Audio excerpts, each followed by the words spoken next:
और अब घंटी बजाओ, क्योंकि महाराष्ट्र के बाद दिल्ली कोरोना का नया हॉटस्पॉट बन रहा है। एक दिन में सबसे ज्यादा केस मिलने के मामले में दिल्ली टॉप 10 शहरों में आ चुका है। इसीलिए आज से दिल्ली में नाइट कर्फ्यू का ऐलान कर दिया गया है। अब 30 अप्रैल तक रात 10 बजे से सुबह 5 बजे तक दिल्ली में कर्फ्यू लगेगा। हालांकि इस दौरान ट्रैफिक मूवमेंट पर किसी तरह की रोक नहीं होगी, लेकिन बेवजह बाहर निकलने वालों पर सख्ती की जाएगी। ध्यान से सुन लीजिए, सरकार को यह फैसला इसलिए करना पड़ा क्योंकि लोग मान नहीं रहे, अपनी जिम्मेदारी नहीं समझ रहे। इसीलिए लापरवाही की महामारी के खिलाफ घंटी बजाइए। घंटी बजाना बहुत जरूरी है।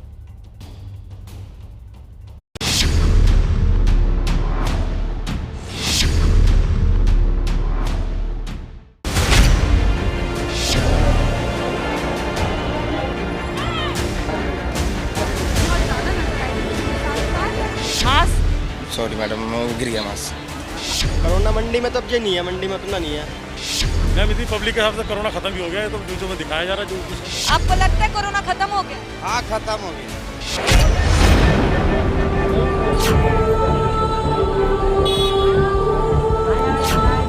देश की राजधानी दिल्ली के लिए खतरे की घंटी बज चुकी है।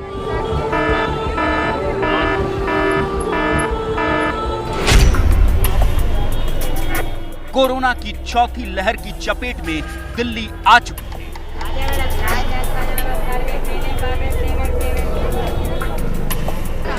पहले से ज्यादा रफ्तार से कोरोना फैल रहा है।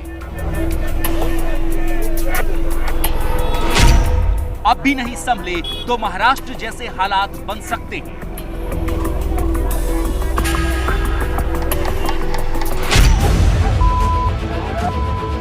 पर दिल्ली के लोग ये समझने को तैयार नहीं, इसीलिए यहाँ ऐसी शर्मनाक तस्वीरें सामने आ रही हैं।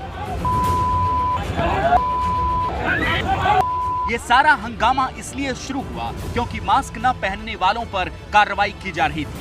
आईआईटी गेट के पास तैनात सिविल डिफेंस कर्मी मास्क न पहनने वालों का चालान काट रहे थे। ये बात कुछ लोगों को पसंद नहीं आई और वो गुंडागर्दी पर उतर आए। देखिए किस तरह से ये लोग अपनी ड्यूटी करने वाले सिविल डिफेंस कर्मियों के साथ मारपीट कर रहे हैं।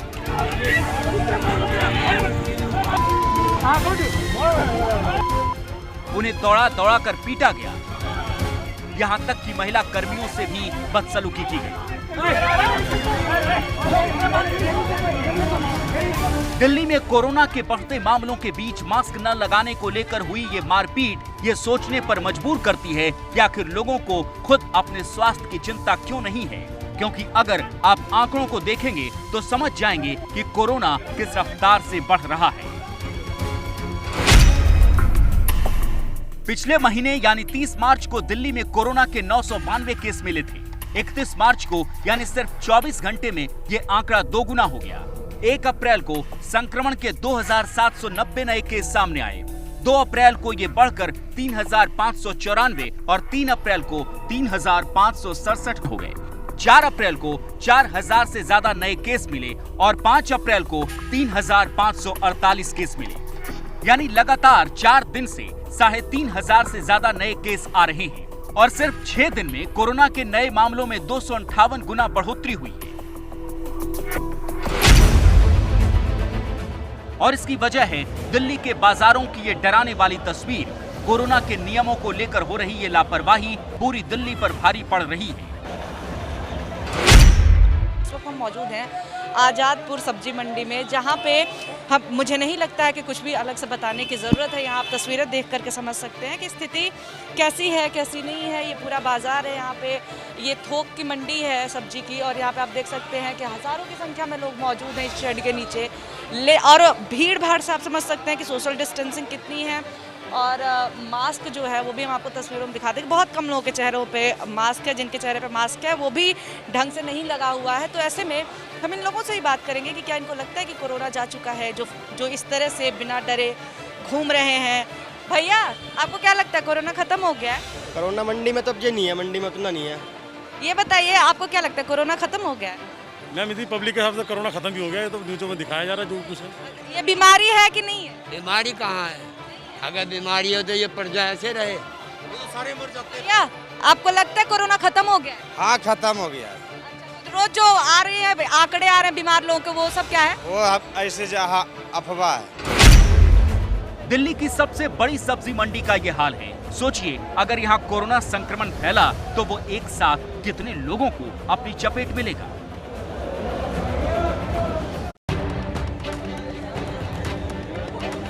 यही हाल दिल्ली के बड़े बाजारों में भी है। खरीदारी करने वालों की कमी नहीं।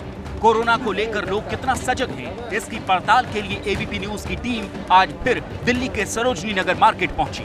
तस्वीर लगभग वैसी ही थी। लोग बिना सोशल डिस्टेंसिंग का ख्याल किए बेफिक्र घूम रहे थे।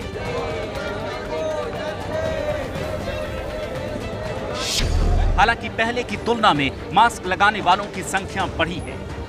एक और तस्वीर इस बाजार में देखी गई है कि रैंडम टेस्टिंग भी की जा रही है। जो लोग मेट्रो से उतर रहे हैं या बाजार में जो सिविल डिफेंस ऑफिसर्स हैं वो लगातार लोगों को रैंडम टेस्टिंग के लिए लेके जा रहे हैं। रैंडम टेस्टिंग की जा रही है, लेकिन जब तक बाजारों में भीड़ कम नहीं होगी शायद जो कोरोना पे नियंत्रण है वो कम नहीं होगा, क्योंकि भीड़ से कोरोना बहुत तेजी से बढ़ रहा है।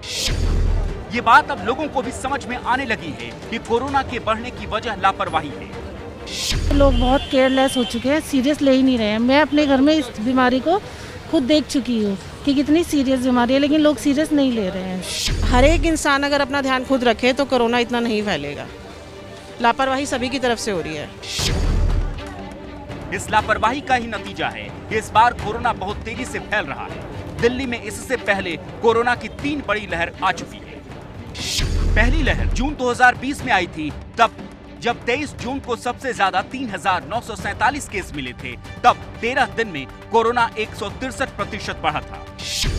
दूसरी लहर सितंबर में आई, तब 16 सितंबर को सबसे ज्यादा 4,473 केस मिले। उस वक्त 15 दिन में 93% केस बढ़े थे।